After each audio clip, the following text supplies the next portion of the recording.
মাহফিলের সম্মানিত শ্রদ্ধাভাজন সভাপতি, বাংলাদেশের ঐতিহ্যবাহী সংগঠন বাংলাদেশ জামাত ইসলাম কুশকারী ইউনিয়ন শাখার সম্মানিত সুযোগ্য আমির জনাব ভাই মাওলানা গোলাম রসুল শাহী কে মাশাআল্লাহ ওরকম কতজন আছে? 16 জন। মাশাআল্লাহ। মহিলা 45 জন। আমি সে বলতে মহিলা 45 জন, পুরুষ 16 জন, তো 3 ডবল। সুবহানাল্লাহ। আল্লাহ সবকে হায়াতে তাইয়্যিবা শিফায়ে কামিলা আজিলা দান করুন, সকলে বলছি আমিন। আজকে মাহফিলের সম্মানিত বরেণ্য প্রধান অতিথি, আমি যার জুতা টানার যোগ্যতা রাখি না, বাংলাদেশ জামাত ইসলামের কেন্দ্রীয় সাংগঠনিক সেক্রেটারি, খুলনা অঞ্চলের পরিচালক, বিশিষ্ট ইসলামী চিন্তাবিদ। এই আমার নামের আগে বিশিষ্ট ইসলামী চিন্তাবিদ, মুফাসসিরে কোরআন, এত কিছু, আর মুহাদ্দিসের নামের আগে কিছুই নেই। মানে এই যে কি বড় বৈষম্য, এর ব্যাখ্যা দিয়ে আমি আর সময় নষ্ট করছি না। বিশিষ্ট ইসলামী চিন্তাবিদ আমার মতো জুলফিকার 1 লক্ষ 1 পাল্লায় দিলে যা না হয়, মুহাদ্দিস আব্দুল খালেক কেদলি তা হয়। তার নামের আগে বিশিষ্ট ইসলামী চিন্তাবিদ না, মোর নামের আগে বিশিষ্ট ইসলামী চিন্তাবিদ। কে বলেছে আমরা বিশিষ্ট ইসলামী চিন্তাবিদ না?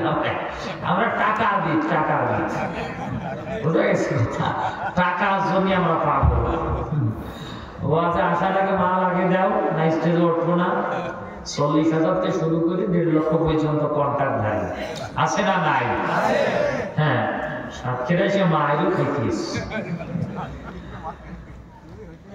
বিশিষ্ট ইসলামী চিন্তাবিদ, মুফাসসিরে কোরআন জনাব হযরত মাওলানা মুহাদ্দিস আব্দুল খালেক সাহেব, আল্লাহ তাআলা হুজুরকে নেক হায়াত দারাজ করুন, অত্র এলাকাকে সর্বোচ্চ খেদমত করার সুযোগ আল্লাহ তাআলা দান করে দিন।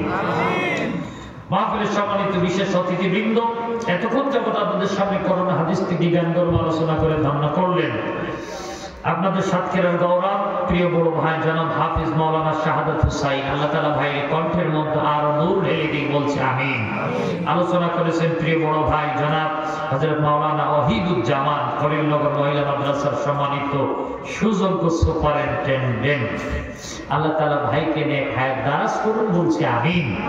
আলোচনা রেখেছেন মাওলানা হযরত মাহফিলের সুযোগ্য ভাই পরিচালক বৃন্দ, মঞ্চ ময়দানে উপস্থিত জাতির জাগ্রত বিবেক, সর্বকালের সর্বযুগের শ্রেষ্ঠ সন্তান, নাইবে রাসূল, আওলাদে রাসূল, হাফেজে কোরআন, মুফতি, মুহাদ্দিস, মুফাসসির, মুহাক্কিক বৃন্দ, অনেক মসজিদের সম্মানিত ইমাম, খতিব, মুয়াজ্জিন বৃন্দ, সামনে উপস্থিত তত্ত্বলাকার দিনদার, মুত্তাকি, পরহেজগার বাবাজিরা, ভাইয়েরা, পর্দার অন্তরাল অবস্থানরত সর্বগুণে গুণান্বিতা শিক্ষিতা বল সরলা মা এবং বোনেরা, সর্বশেষ একজাত তাওহীদি কোরআন পিপাসু যুবক বৃন্দ, সকলের কাছ থেকে দোয়া নেওয়ার জন্য আরো একবার সালাম জানাচ্ছি। আসসালামু আলাইকুম ওয়া রাহমাতুল্লাহি তাআলা ওয়া বারাকাতুহু। আমি জানতে চাচ্ছি আপনারা সকলে কেমন আছেন? আলহামদুলিল্লাহ আলা কুল্লি হাল। প্রচন্ড ব্যথা আমার ডান পায়ের নিচেই, কেউটিয়া একটা রোগের নাম, ওইটা হঠাৎ করে গত পরশুদিন হয়েছে। এই পায়ের যে অবস্থা, যদি আমলিগির আমল হইতো জীবনে আমি ওয়াজ করতে আসতাম না। বুঝতে পারবো তো কেন, কখন কোন জায়গায় ডাবল হয় তা তো ঠিক নেই। আমলটা একটু পাল্টাই দিলে ওয়াজ করতে আইছে ভাই। পাঁচ যে অবস্থা ডাবল দিলে বলুন কোনো সুযোগ নেই। ধৈর্য উঠাতে গিয়েছে, আপনারা দেখেছেন মোটরসাইকেলে কিনে নিয়ে আসছে। যদি ওদের আমল হইতো, ওয়াল্লাহি ওয়াল্লাহি ওয়াল্লাহি আমি পশ্চিম কাল, হ্যাঁ বোঝা গেছে কথা।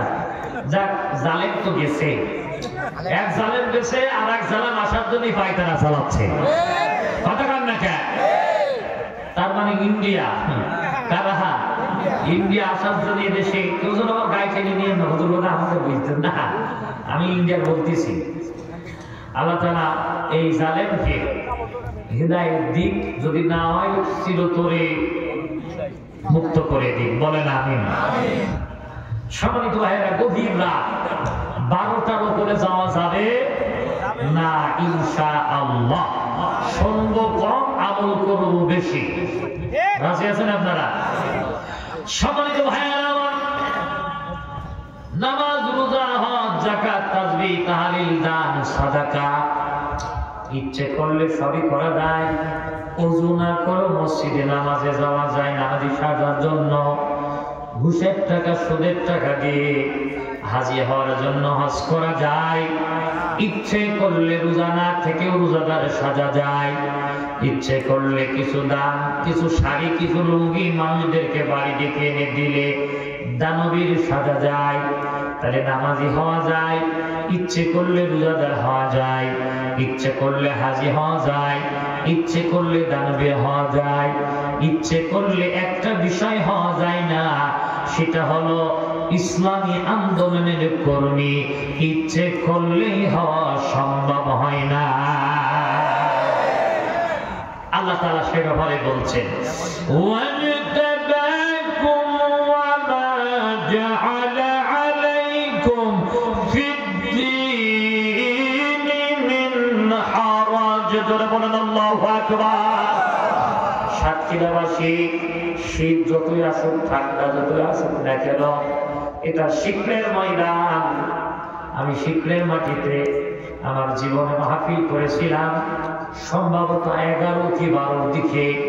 আমার মনে আছে রাত 2:30, 3টা, 4টার দিকে মাইকিং হলো। এমপি খালেক সাহেবকে ধরতে পুলিশ এসেছে। এই গ্রামে মাইকিং হলো, সবাই বের হয়ে রাস্তায় ব্যারিকেড দিল। সেই ব্যারিকেডের ভিতরে এই অধম ছিল। আমি সেই মা, আমি জানি মনে আছে শিখরের কথা। সম্মানিত ভাইয়েরা আমার, ঠান্ডাকে অপেক্ষা করে আরামের বিছানা হারাম করে এমপি খালেক সাহেবের জন্য রাজপথে নেমেছিল যারা, সেই এলাকার মানুষ, সেই গ্রামের মানুষ কোরআন তেলাওয়াত শুনে হাত বগলে রাখলে হবে না, হাত দুইটা তুলে আল্লাহু আকবার বড় লাগবে। একবার চিল্লায় বলেন তো আল্লাহু আকবার।